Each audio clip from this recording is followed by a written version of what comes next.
Parker? Yeah.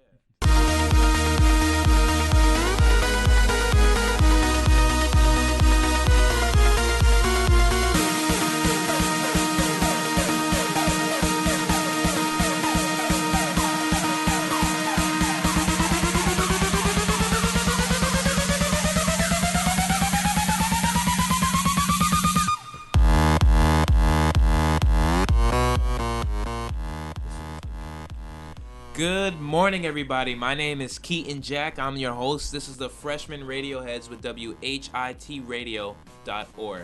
So today on the show, we're going to start off by talking about the NBA playoffs. Currently, the Spurs have today on our show we have Jason, Javier. Skippy is sick, unfortunately, and we have myself, Robert, and Ulysses in the box. Like I said earlier, today we're going to talk about the NBA playoffs. Currently, the San Antonio Spurs swept the Grizzlies, and now the score is tied for the Pacers and Heat 2-2. So we'll start off with you, Jason. How do you feel the playoffs are going to go? Now, I mean, you don't really have to talk about the San Antonio Spurs, but more so on the Heat and Pacers because they left. I see that series going to a Game 7, and I think if the Pacers can force a Game 7, they can take the Heat out, but I definitely agree. Yeah. If it doesn't go 7 games, like I don't see the Heat. Oh wait, it is going to 7 games at this point. No, because it could finish. Oh in 6 yeah. games. It doesn't matter. Yeah, but if the Pacers force a 7th game, I don't see them winning the next 2 straight and knocking the Heat out right now. But if they can, I see them having a really legit shot at knocking them out of the finals and being in their first finals in a few years. Now, Javier, you shook your head no while Jason was speaking, so you must oppose to what he said. Why do you feel that way? If you look at every single time that the Heat have lost in the playoffs, it was once versus the Bulls, and now twice versus the Pacers. And when it was the Bulls, I think you all remember what happened the next game right after when the Heat got beat. They blew them out by 30 or 40 points. And then this time, Indiana won the second game. Heat came back and whooped them by 20 points. I don't see Indiana making a run at it. I mean, it doesn't matter. They still win. A win is a win. Regardless. A win is a win, but it's a statement. And it's almost like if the Heat decide they're going to whoop you, they're going to end up whipping you. So the Heat are, I think what you're going to see right now is a quick blowout in Game 5 and Game 6. It's going to be close, but the Heat are going to take it in 6. Robert and Ulysses, how do you guys feel about this? Yeah, I agree with Javier. I was actually really shocked when the Heat lost. I didn't believe it. I actually thought the Heat I thought it was going to be a sweep. But I believe the Heat are just an all-around better team, and I don't really understand why they're losing to the Pacers. But I agree with Javier. I think the Heat are going to win, definitely. See, one of the reasons that the Pacers beat the Heat was that they used momentum to help close out Miami Heat. And I forgot about the game, but now I remember that LeBron James got fouled out with 58 seconds left in the game. That also changed it, you know? Yeah, and right before that, if you saw LeBron James, right before he fouled out, he was starting to get hot. And I was worried for the Pacers at that point because he hit one deep three. You saw him in that beast mode. He made that beast block. And then all of a sudden, it's like, LeBron James, the MVP for the past 4 years, is going to take over the game again. You have to look at it like this. I feel that right now, since the series is tied 2-2, with the Pacers' defense and the Heat's impeccable offense, I mean, it's an equal match. It's definitely going to go down to Game 7, and it's whoever puts up the best overall in the end. Because, as you mentioned before with the Bulls, see, the thing about the Bulls... Keaton. Hi, Skippy. Skippy just came in. He's late. It's okay. Okay, everybody. Now Andrew is on the show. So, Andrew... Yeah. Since you're on the show, you just came in. How do you feel about the Pacers and Heat? Where do you think that series is going? I think Heat will win in 7. And so you think it's going to go to Game 7? Yeah, because it's a tough game. Yeah. It's a tough matchup. Mm-hmm. Why do you think? Because Heat and Pacers are so good. The Heat has a lot of star power, and the Pacers have a lot of big men and best defense. Yeah, I definitely agree with that. See, that's what I was saying to you, Javier. The thing about the Bulls is that their defense was nowhere near as crazy as the Pacers do have, and also the Pacers have more big men than the Bulls do. The Bulls definitely slipped when they did that, so that's why I think that. But it's, in my opinion, I can't tell. I want the Pacers to win, but I mean, you can't really say at this point. But it's Spurs are definitely, whoever the Spurs defend, they're definitely not going to win in the championship. Yeah, I say Heat will win the championship. Well, on another note, entertainment-wise or celebrity news, usually we don't talk about celebrities, but this is just something that has to be addressed. It's about Justin Bieber.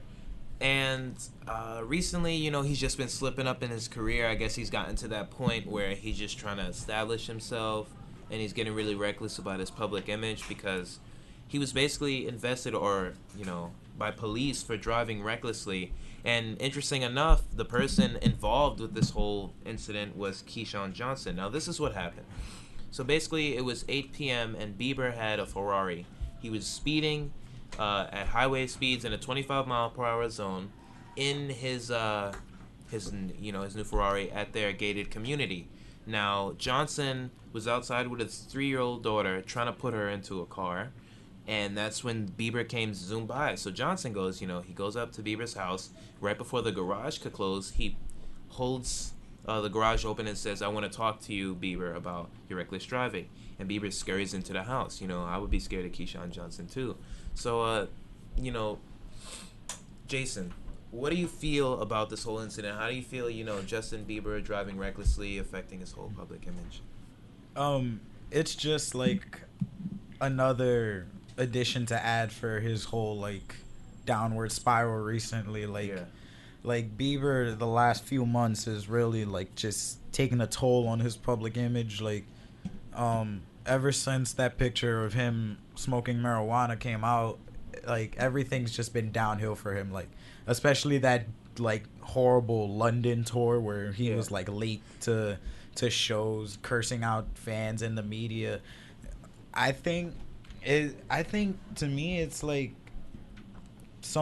trying to prove himself as a real man, versus you go on the internet and you just see people making fun of him, calling him a girl. I think it's just him just trying to establish himself as a legitimate adult in this industry. But that doesn't so people justify just treat him like speeding. a child. I never said it did. I think that's why I think he's doing it. I never tried to justify it, and on his side, he's being reckless regardless. Doesn't matter if he's a full-grown adult or if he's a child. Driving down the street at highway speeds in a gated community is against the law either way. So yeah, and I mean the kid has a whole rap sheet. A lot of the neighbors are complaining. Cops have reported he's been called about 5 times. Neighbors have called about Justin Bieber 5 times in 1 week.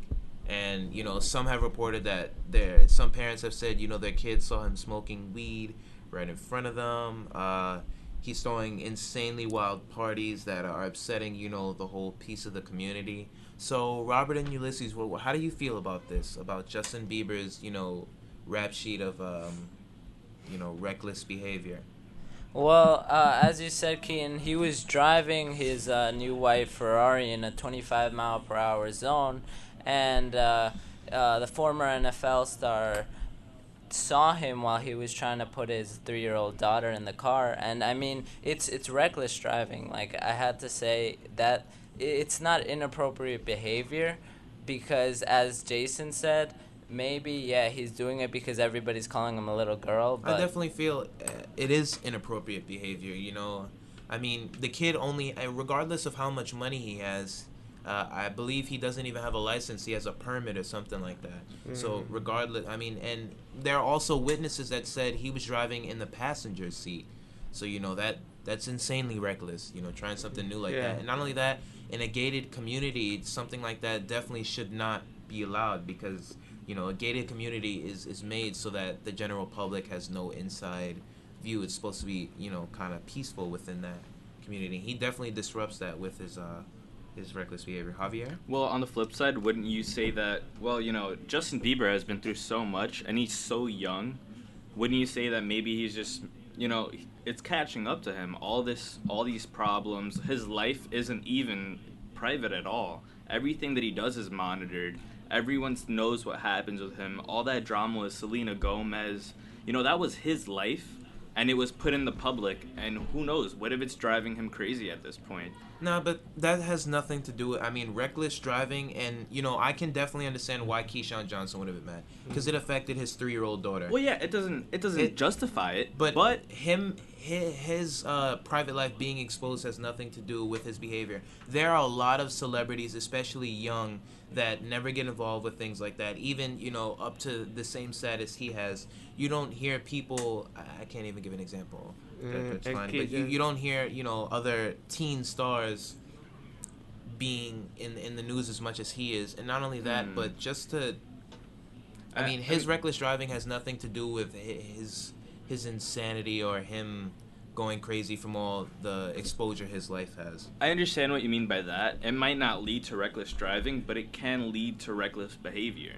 Because, none of us know what his situation is. And what you said about teen stars not spiraling out of control, that's usually the problem with it. You saw what happened to Britney Spears. She got it together recently, but before that, she was under fire every single day. You'd see her on the tabloids all the time, whether it was her shaving her head to seem like she had cancer, something about, she wasn't wearing underwear and people caught her. It's something that happens so often. And for a guy that, like Justin Bieber, that's been through so much, I'm not justifying it. I'm not saying it's okay what he did, and I understand why Keyshawn Johnson was mad. But you also have to look at it like this guy's been through a lot, and that does lead to things he wouldn't have done had his life not been such a fiasco. I think he's been in the spotlight long enough for him to be able to control his behavior. His responsibility with his car has nothing to do with the amount of exposure his life has, causing him to be irresponsible. Yes, he's still young, but there are other people who have cars that don't zip by. First of all, he broke the speed limit, so he shouldn't have done that anyway, regardless. I'm not justifying it. No, I'm not saying you're justifying it, but it doesn't.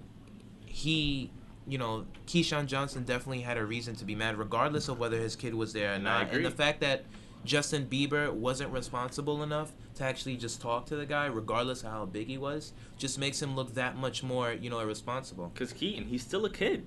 Yeah, and he's only 18. Justin Bieber, all right, we're 15 years old. We're about to turn 16 next year.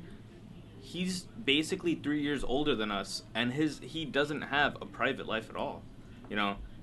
I'm not a fan of Justin Bieber's. I don't like his music, but I will be one to defend him if everyone's going against him. I'm not justifying what he did, but you also have to sympathize somewhat with what he's been through. Okay. Well, since we're talking about young children, there's something in the news that I saw today that kind of just, it broke my heart. So basically, here's the story. There was Coleman Willis, a convict, basically. It was arrested for the murder of a 6-year-old baby, a 6-month-old baby, Janola, and the battery of her father. Now, he shot them both while they were in a minivan, and basically it was allegedly because Janola's father stole a video game set. And to me, that seems really unnecessary, but that's not what the problem, I didn't hear about this in the news at all, and I just felt that, the fact that, no other race was involved besides, the two mother races, black on black, no one really cared, and I feel that it's a sensitive topic, but I feel that, when it comes to two races battling each other out, no one goes up in an uproar, but the minute another race steps in, everybody feels that, that crime was committed because of racial hatred. How do you guys feel about that? Skippy? Well, I think even after the Civil Rights Act was passed, still, a lot of prejudice, racism, and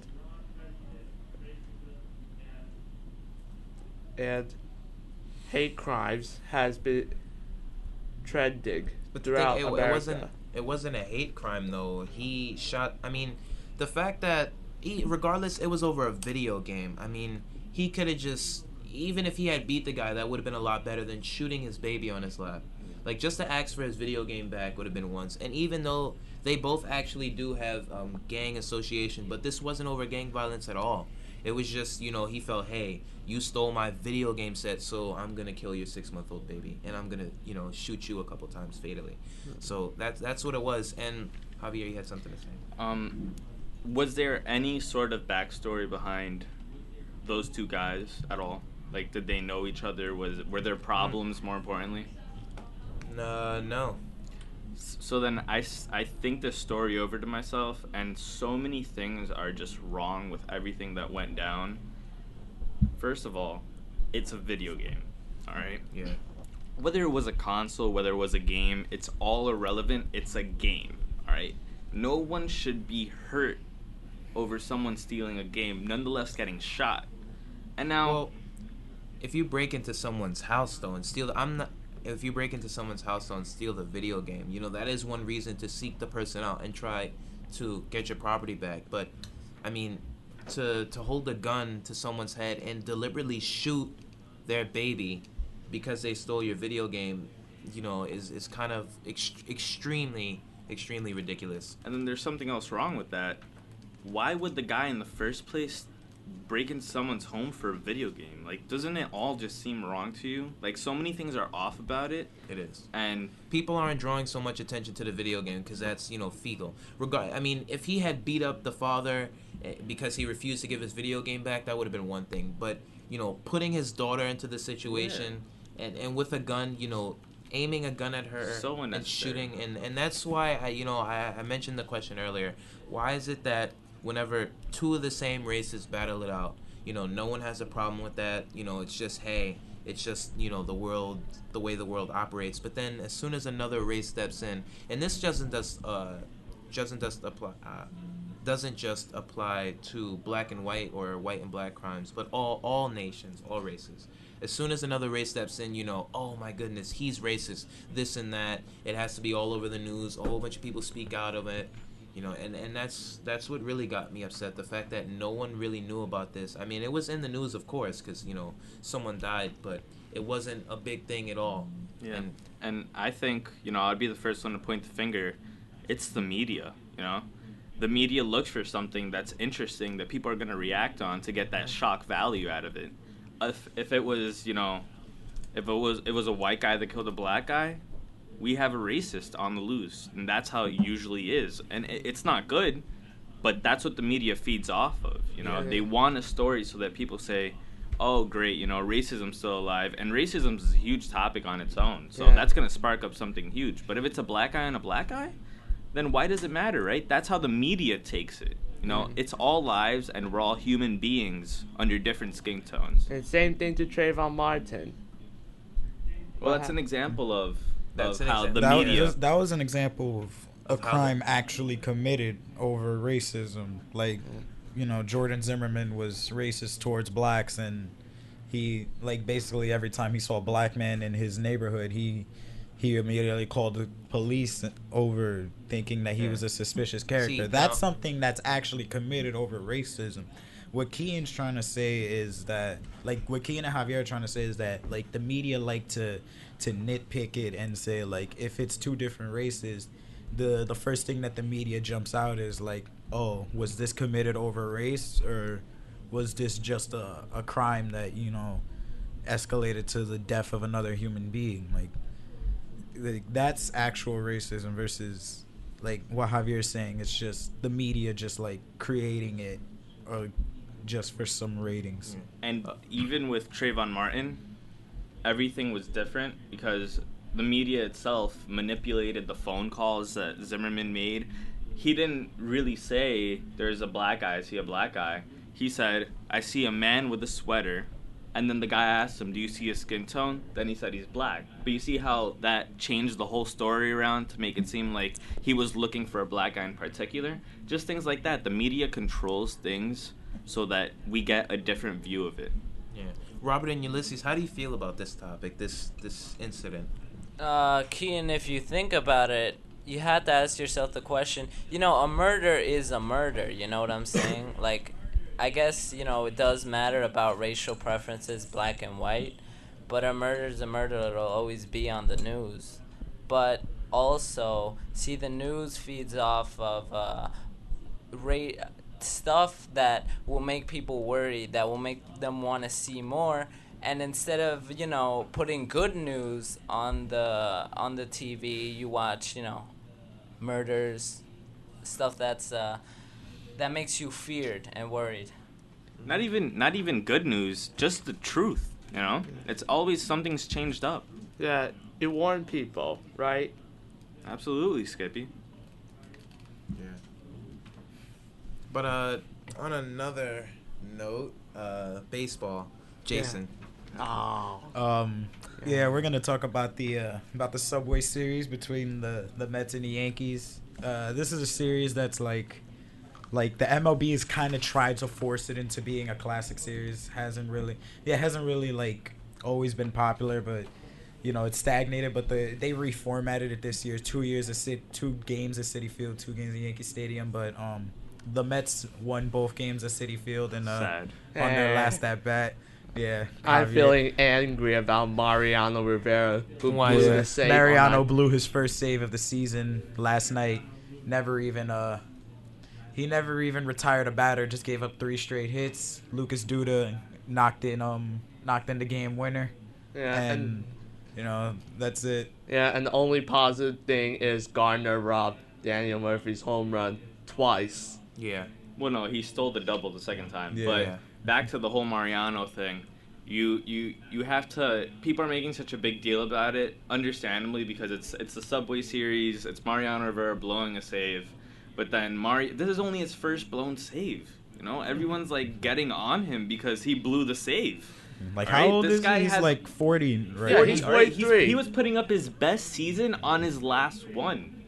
Why is everyone on him for that? If it's anything, it's another game. Sure, it's on his last season, but whatever. He blew it. Life goes on. The Mets are still one of the worst teams in the majors. The Yankees are still overachieving, and that's how it's going to be till the end of the year. Yeah, that's why I'm thinking the next 2 games, the Yankees going to win at home. Well, that's all the time we have for today. Thank you guys for listening. Today on our show, we had Jason, Andrew, Javier, myself, and Robert and Ulysses. We talked about a lot of interesting topics: racial diversity, sports, Justin Bieber, and how retarded he's being with his youth.